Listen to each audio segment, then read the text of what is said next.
Welcome back to the Bessemer and Lake Erie and HO scale. I'm Ray Brown. Happy New Year, everybody. I've got some fun updates for going into 2025 here. I won't spend a lot of time looking back on what we got done in 24. I mean, that's why we put up all the updates and archive everything. But looking back, I am quite pleased with what I got done in a year. One of the things we did here is took down the lights I had up under the valance here and traded them out for some different strip LEDs. See if I can get up in there. Yeah. Got a different color. This matches the overhead light better, so you don't have a big contrast between decks. And this is a 24 volt setup. I got this off Amazon, just the COB strip LED. I think this is the winner. I like it. I'll keep going. All right. Next thing I did, I got my 4 monitors set up. For anybody that has seen video of Ed Cronin's wonderful Bessemer and Lake Erie layout, he has a perfect copy. I'm sure he built it himself, of the Union Switch and Signal dispatcher's panel, and it's life size. It's beautiful. I will not be able to do that, but with the 4 monitors here, I think I can make a digital version of it. That'll all tie into the detection system and everything else. Got these monitors on Amazon. They came in a 2-pack for $150, so I got all 4 of them for $300. I love deal hounding. Real quick on this, spent some time today in SolidWorks. SolidWorks isn't free. You can get it for subscription. I think I pay, I don't know, $10 a month for it or something. If you're spoiled like I am and have used real CAD systems, you know, the free stuff that's out there, just, it's subpar. SolidWorks is great, and I'm happy to pay the $10 a month for it. Considering if you wanted to buy a seat, it's probably about like buying a car. Anyway, getting ready to 3D print some parts here for a project I'm working on. Drew this from scratch in a couple hours, so I probably got into this so far. This is kind of a word on 3D printing. And that was my job for a while for GE. I was a research and development guy for polymer printing, stereolithography specifically. But if you want to get into printing, you really got to be able to draw. You don't have to be a CAD wizard, but you need to be able to draw something. Otherwise, all you can do is print whatever free files are online, and that's going to get real boring and really limiting really fast. It's all about being able to draw. That's my humble opinion on that. So stay tuned on this project. I think this is going to be pretty exciting, if I can pull it off. Not going to lie, it's going to be hard. All right, onward. One thing we did get done is finally put up some fascia here just a little bit, and that was honestly just so I could put these buttons in. So the switches for KO are now motorized, so I can hit that button there and it turns red for me, and I got all that tied into Digitrax. We'll get a train rolling here. So everything is detected. I'm sure I'm not going to run a switch. And I do like these, the way these buttons light, because I can just kind of walk down the aisle and see if my main line is all lined up. But you can kind of see my messy wiring job down below here. So that right there, probably a little bit hard to see. See if I can get in closer on it. That's got 2 green lights. And that's the block detector, and as we come into the interlocking, we'll pick up another light. There it is. That the train has now entered that section. And if we were looking on LocoNet right now, we would see that block reporting as occupied. So slowly working towards getting the signals in and getting the dispatcher's panel built. That's going to be a long-term play. I'm in no hurry to get that done, but every time I do something, I try to get set up so it's not an overwhelming job once we get there. The whole layout is wired in blocks. Probably a quarter of it has the detectors wired in now. But all that information right now is going nowhere. Alright. So, what's the big thing I've been working on? Well, the big thing I've been working on is the Erie Branch and into Gerard. So, I took the lights I had got for trial up on the other deck and put them down on the lower deck here. I think they're going to work just fine down there. Did get track painted for the most part down here. As you know, as far as I am, I'm up to through Wallace Junction and going into Erie. So, not to get ahead of myself,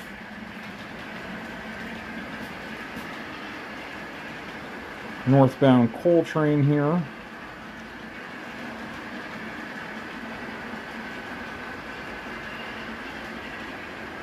Is going to take the switch at NA Tower.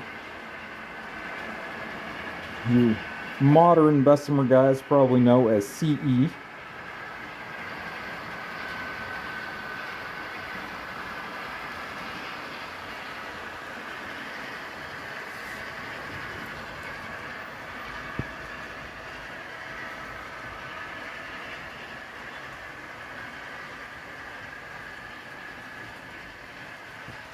The entire Erie Branch started as an idea just for me to have some off layout staging and storage. And then it kind of kept developing into this idea that I could actually model the Erie Branch. And I think that's going to be a really great play. So right here, right about there, the train will duck in behind the fascia and enter hidden trackage. So besides a lot of industrial switching, that also opens up the door for interchange with the nickel plate and interchange with the Pensy at Erie. And a lot more industrial switching on 12th Street Erie, as well as a final terminal for the passenger train. Anybody new to the channel, didn't see it when I built it. This is 2 helixes on the layout. There's the big one that connects the main deck and the upper deck, and then there's this guy that takes you down to the lower level. And I'm sitting in a little wheelchair, or wheeled chair, not a wheelchair. So you're kind of seeing from my eye level right now. This deck takes us down, or this helix takes us down to the lower deck, and it passes back and forth through the wall. So the layout's basically a shelf layout. It's 24 inches wide, and this is a 24-inch radius helix. It's tight, but I can get about 30-35 car trains up and down it before I start having a problem. Alright, so coming out of the helix, that'll be coming under the Route 18 overpass and into Platea. Winding along the old canal bed, and then the first industry we come to on the Girard branch was Harrison Construction. And I believe this was probably there for the construction of I-90. I'm still working on that little bit of history. And then we cross The trestle over Elk Creek, which is absolutely nothing like the prototype, but I built that bridge a long time ago and I like it.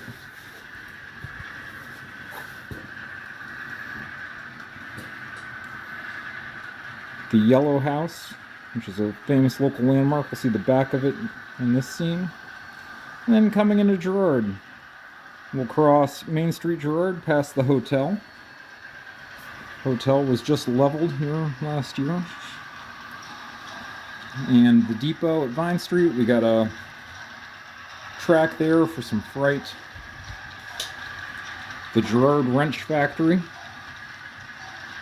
which obviously made wrenches. Mark's Toys has a couple spurs. Then Erie Mop and Sponge, which today is known as EMSCO. We'll kind of see the inside of the building here. And then there was a passing siding as we come into Girard, and we'll cross Hathaway Street as we go under the helix there, and of course that'll get wrapped and hidden.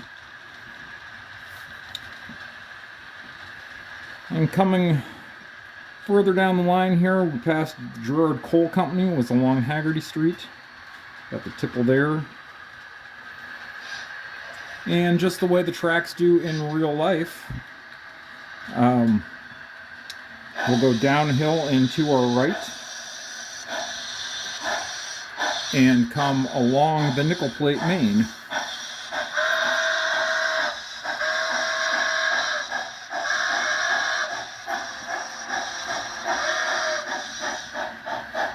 And into Wallace Junction.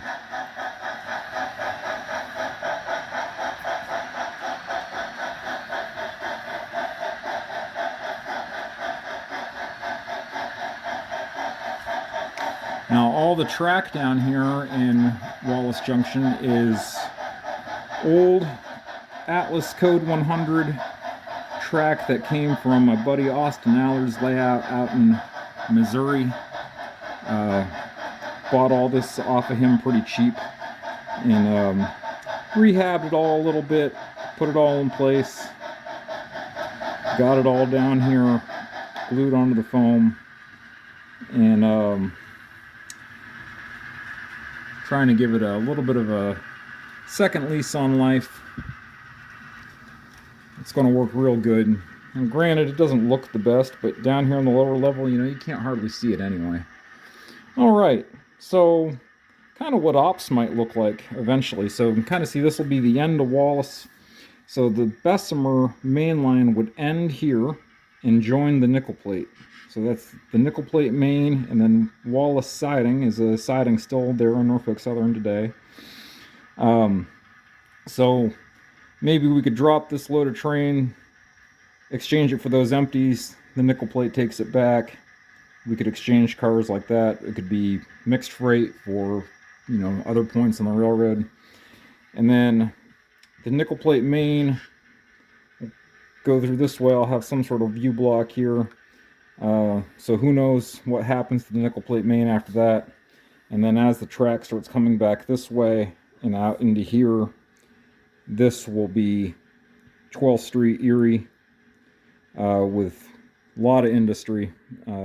Erie Press, Osiris Erie, Erie Waterworks, concrete and steel, the depot, turntable, interchange with the Pensy, some hidden storage way in the back, and I'll come up with some way of turning trains around, because once you're down here, there's no real easy way going back up. Alright, so we'll imagine that this train's getting left for the nickel plate to pick up.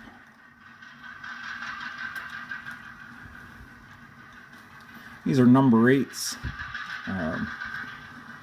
Austin runs some really modern, really big equipment, so he made good use of these big switches. And I am going to power the frogs. They're wired. The wires are hanging down there to power the frogs. They're just not connected to anything yet, but all my engines got keepers in them, so we should be okay.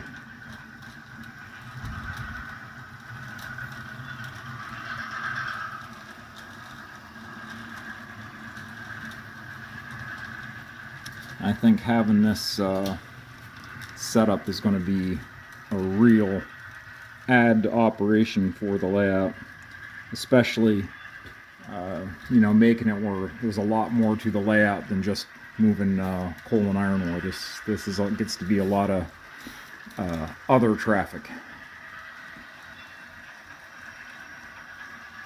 I really thought, you know, when I was building this lower level, you know, it'd be hard to get anybody to want to run it because it's only 20 inches off the floor. And now that, you know, I've got it set up and I'm sitting here running it and I'm just kind of wheeling myself around in this chair, I'm thinking this is actually probably the, you know, nice job to run. You don't have to stand and walk around. You just kind of sit here in the chair and wheel yourself around, and you know, that ain't so bad.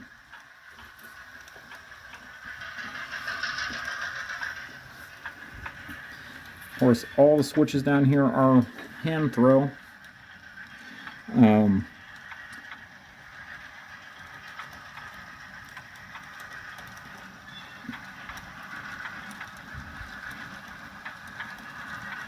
Only power switches on the layout will be switches that are on the main line between Albion and North Bessemer. So basically signal territory on the main will be powered turnouts. Everything else in the layout will be manual, either, you know, finger flicks or caboose throws. Mostly, honestly, that's just partially saving money. There's a lot of switches on the layout, or there will be as it gets more done, and also just the headache of having to try to wire it all. I mean, even just doing, you know, what I said there, I mean, that's still going to be probably close to 100 switches. Man, maybe not that many, but a lot.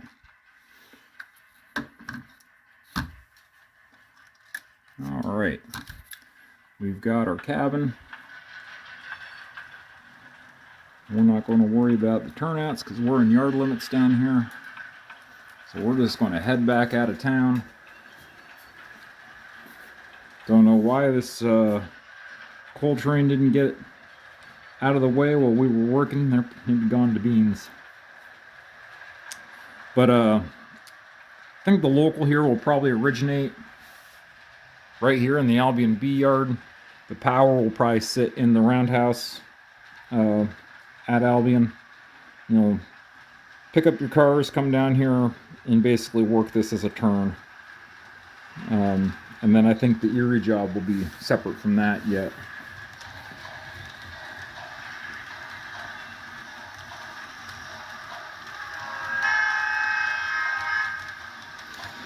Gotta do some sketching and maybe 3D print the Girard monument there in the background.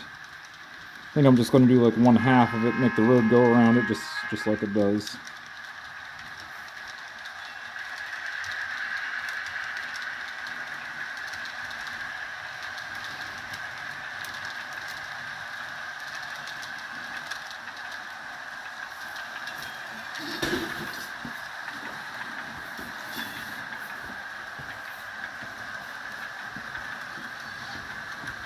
Do love that bridge.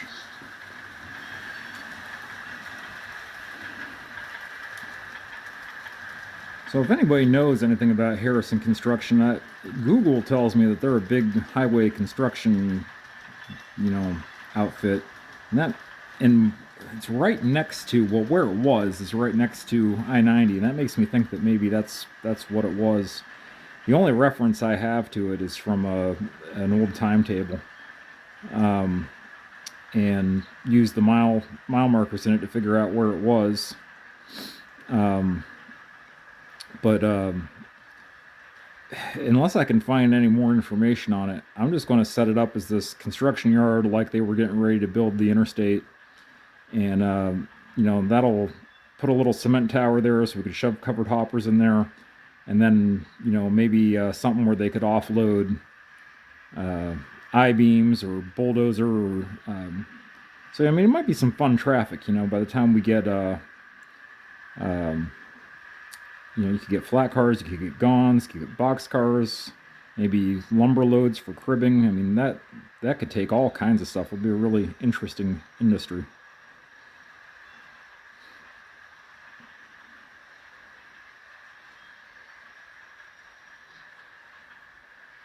And if anybody's thinking, yeah, that helix going back and forth through the wall, that was interesting to build. It was not fun, but it turned out really good. Trains run real smooth up and down it. Yeah, real happy with how that turned out. And that's the soundtrack sound car. What you're hearing in the caboose there with the flange squeal, and it turned out pretty cool. So of course we'll be in hidden trackage there until right here we pop out and we'll cross Subway Street at grade, which is totally not what happens in real life, but hey, it works for the layout.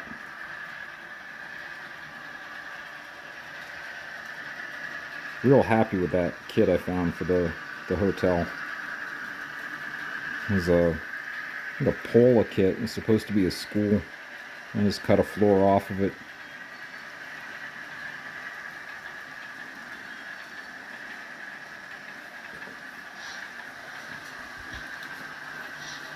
I've run some pretty monster trains up and down the branch here just to stress test it and see how it holds up, and I don't think we'll ever have any problems in operation. So between Girard siding and NA tower here, I'll have a staff. You'll have to possess the staff to take trackage here. That's how the real Bessemer managed it, at least for a time. And then you'll have to get permission from the dispatcher to enter the main. And of course, if we're right hand running, we'll cross over here. Of course, all fast track switches.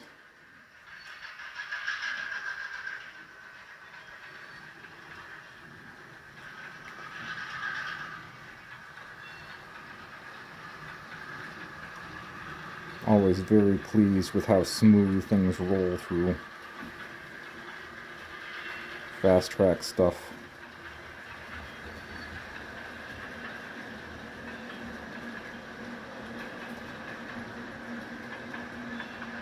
Always make it a point to say, if you're on the fence thinking about getting a jig or two and trying to build switches, just do it. You will thank me. All right. And there we are. Southbound at Conneautville. All right. I guess the only other thing I'll point out here, I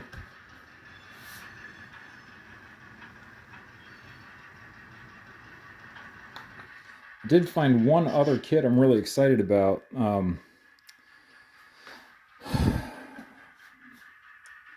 The roundhouse at Albion. There's still one standing at North Bessemer and Erie. We're all pretty similar.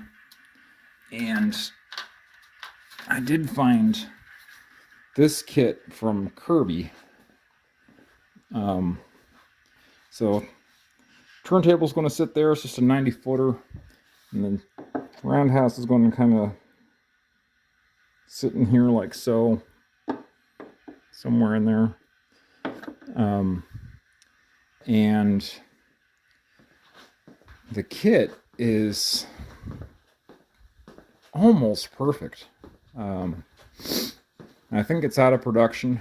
You know, gosh, isn't everything I seem to do. But here's the kit. And boy, oh boy, if that doesn't look just like those roundhouses. Now, I gotta lose the little extra bit at the roof there on the top. And man, after that, that's gonna be really, really close. All right. What else? I guess just one more thing. Of course, if I would have remembered to take my throttle, we wouldn't have had to take this walk around the basement.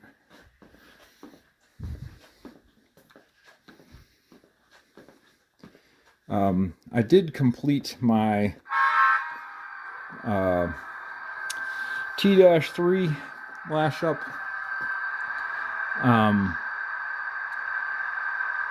Never really intended to get these. They're way, way, way too modern. I thought I'd get one, just because I'm trying to have, you know, something from every era of the Bessemer, just for the sake of the collection. Even though, strictly speaking, this is supposed to be a transition era layout with some liberties, but not super strict. But I'm also trying not to go crazy. You know, there's some semblance of time. But I did want to have, you know, I have one train I built of the Bessemer I grew up with. You know, the 38s and 18 with the 100-ton hoppers. And I thought I just wanted one T3, and I just kept getting really good deals on them. So I'm like, well, what the heck? I got a trio now. TCS in them, scale sound speakers.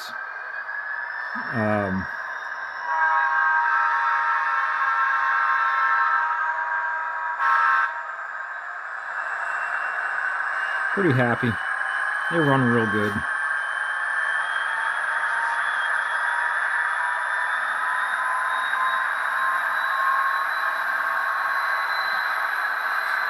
Having turbocharged engines on the layout's a little bit different. I think these are my only ones.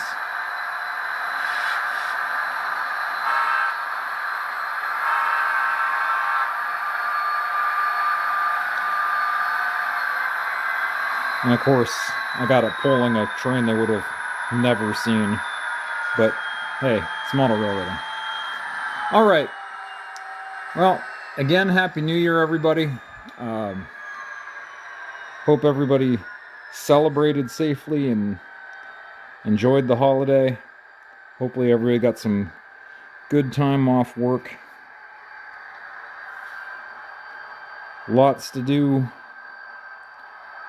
We'll keep plowing forward here on the HO scale, Bessemer and Lake Erie. See you guys next time.